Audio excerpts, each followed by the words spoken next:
Man, this world, it'll change ya. Am I getting bitter from the life that I'm living inside a mirror as a stranger?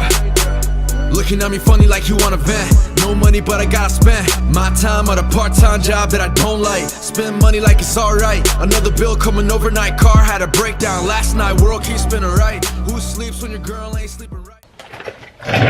Hey, what's up guys? Welcome to today's video. Just a couple things to do on the S13. First thing, let me grab the right product first. I have a couple quarts of Redline MT90 to replace on the SR tranny on the S13. And also, right after I flush it out, I have liquid moly anti-friction additive for the transmission.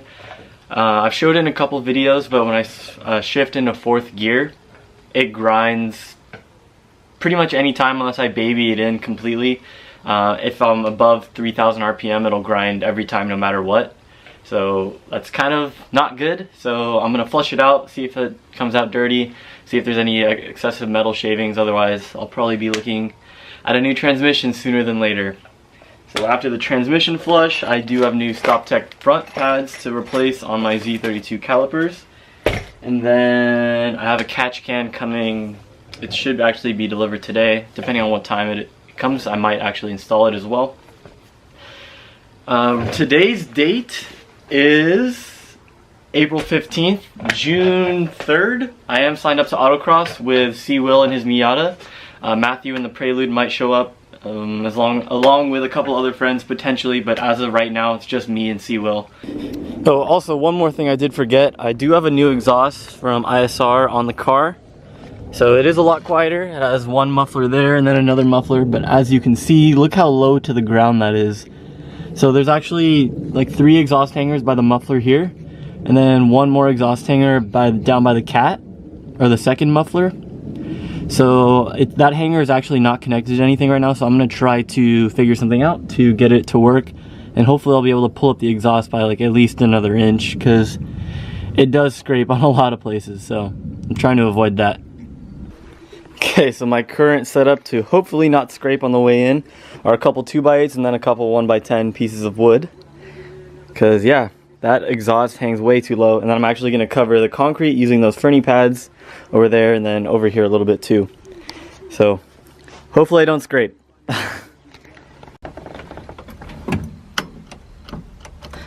Oh my god, my battery's disconnected.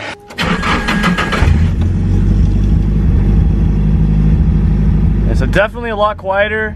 You might notice that my idle is a little bad or a little high right now, just because my intake is set up a little weird in preparation for the catch can. So once the catch can's back on, the car will be running a lot healthier.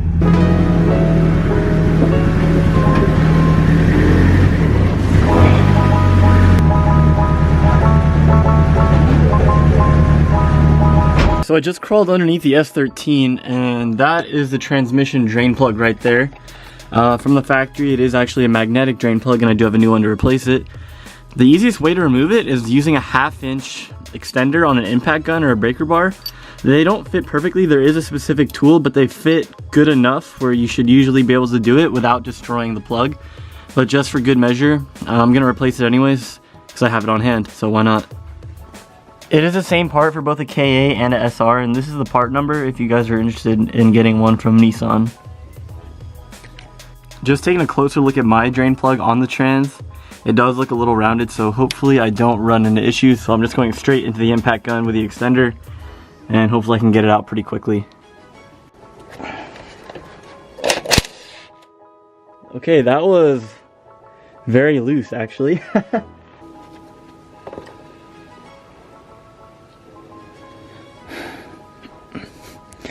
So honestly, the drain plug is pretty clean, and the fluid itself is pretty clean too. Well, while this is drying, as far as filling up your transmission, the fill plug is over here on the driver's side of the trans.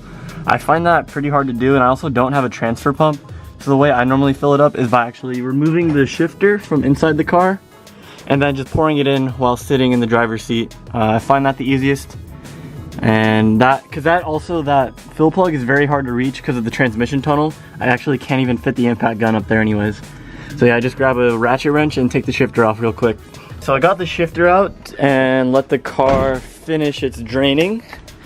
And then new drain plug is in. And then now we just gotta fill it up with 2.5 quarts of Redline MT90. And as I'm filling it up, I'm also gonna be simultaneously adding that gear additive. So just like the KA, the SR is, it actually is the same transmission, just a different bell housing. So they do use it's slightly less than 2.5 quarts. I always just put 2.5 quarts of gear oil in the transmission. So let's get started with that. And the actual gear additive that I'm adding is Liqui Moly anti-friction. It's manual transmission specific. It says pretty much safe to use in any manual trans, and it had pretty good reviews, so we'll just see how it goes. Just gonna add a little bit of it now.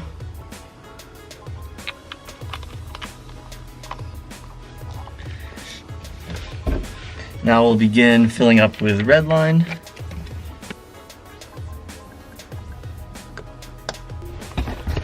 It's definitely better to overfill it than underfill it, so we are done with that. Now just gotta put the shifter back on and move on to the brake pads. Shifter is fully assembled. I don't want to jump to any early conclusions, but honestly it feels so much better already, just putting it into each gear.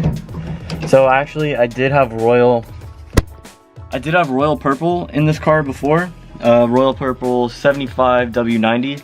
So we just switched to MT90 and the gear additive, and it just feels so much better already. I don't know if it's just a mental thing, but it's way less resistance going into each gear. A lot less work, so I'm really pleased so far. I will definitely update you guys in the next video on how it does, if fourth gear still grinds, but right now it feels way better. I know I haven't driven the car, I'm just sitting in it. So I don't know how much this even means, but I'm really pleased with how it feels right now at this very moment.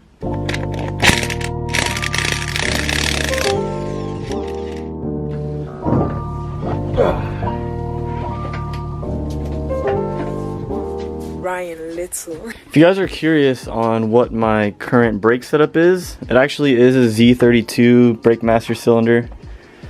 I don't remember what exact size it is, but it's from a 1992 300ZX. That's what I inputted when I was buying it from a parts store. Then so I have the Z32 front calipers, I have ISR front conversion stainless lines, then the rear is actually completely stock calipers. To be honest with you guys, I don't like how my brakes are right now. With the Z32 BMC, my pedal's extremely stiff because of how powerful it is with the stock calipers in the rear. So if you're just doing the Z32 in your front, I would honestly recommend staying with your stock BMC, just because modulating the brake pedal, if you have good pads, can be kind of difficult, because like the slightest input translates to a lot of braking force. So it's definitely overkill. So in my opinion, if you are just doing the front Z32 aluminum calipers and staying stock rear, just honestly keep your stock BMC. And changing brake pads on these are so easy. Like the only tool once the wheel's off, the only tool that you actually need are a pair of pliers, just because it's very similar to the STI, because you don't, on those Brembo calipers, you don't need to use any tools except for pliers either. Yeah, so on the car right now, I just have these whatever semi-metallic cheap pads. I don't even know what brand they are. So yeah, we're replacing them with StopTech Sport pads.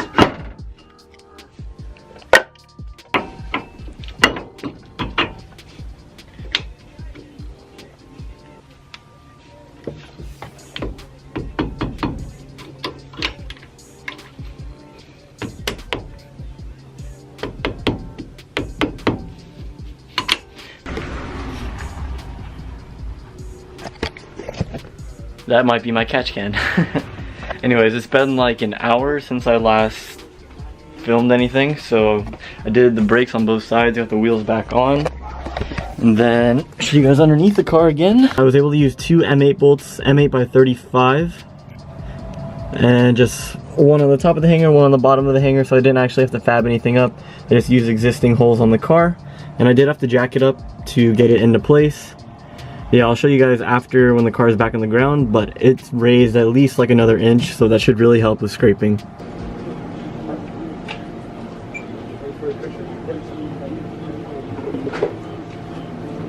So I just realized I actually don't have any 3/8 hosing on me, so I'm not going to be installing the catch can today. So just temporarily, I just rerouted from the valve cover back to the intake like OEM style.